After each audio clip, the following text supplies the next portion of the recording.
Mission Impossible 2, in some ways, I felt like a step back from the original film.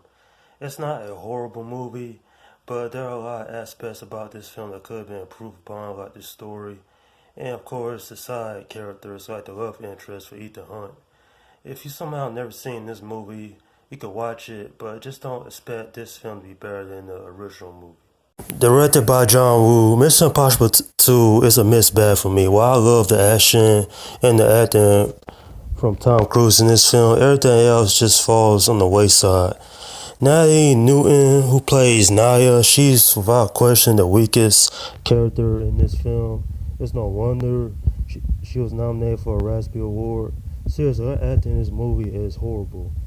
And the main villain, Scott Ambrose, played by Doug Ray Scott, he is pretty much unforgivable in the grand scheme of things. And he wants to release a virus among the people, and it's up for Ethan Hunt to stop him. That's the main story of this film. But in between all that, he comes across Naya and he falls in love with her.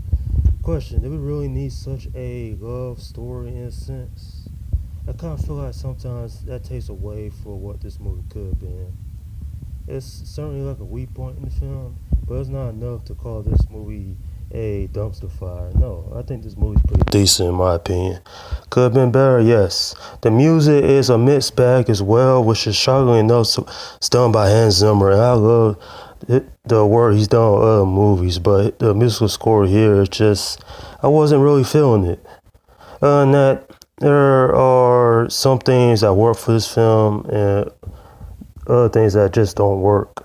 But if you're a fan of the Mission Impossible series, then you'll enjoy this film to some degree. Best of what could have been a fantastic movie is somewhat undermined by the last 40 minutes of this film. You see, in the last 40 minutes, it's nothing but pure action. Wow, that's great for like action junkies like myself. I love action films.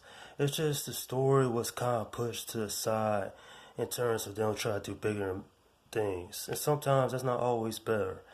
Sometimes you gotta have a plot that makes sense and a villain that's very compelling. Sean Ambrose is a forgivable villain, what can I say? And even though this film is nearly 20 years old, it's still a good time to watch, especially if you just want to leave your intelligence at the door and just watch a straight up action film.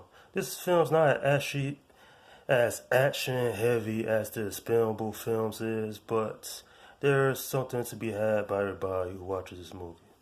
I'm giving this film a 7 out of 10. Luckily, if it wasn't for Tom Cruise in this film, this movie would have been rated lower. And the only reason I say that is because he actually saves the movie from being an outright disaster.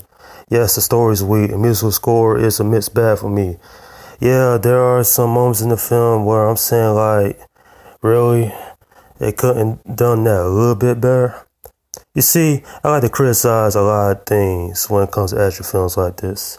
And for a franchise that's been around for a long time, the second movie is certainly not the best, and it's a alright film by me. Well, do I wish it was better? Yeah, but at least it's not a disaster of those other action films out there that's been released throughout the decades.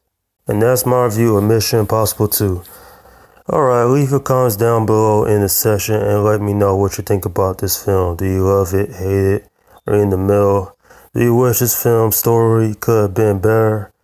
And personally, what's your opinion upon the worst acting you see in this film from Natalie Newton?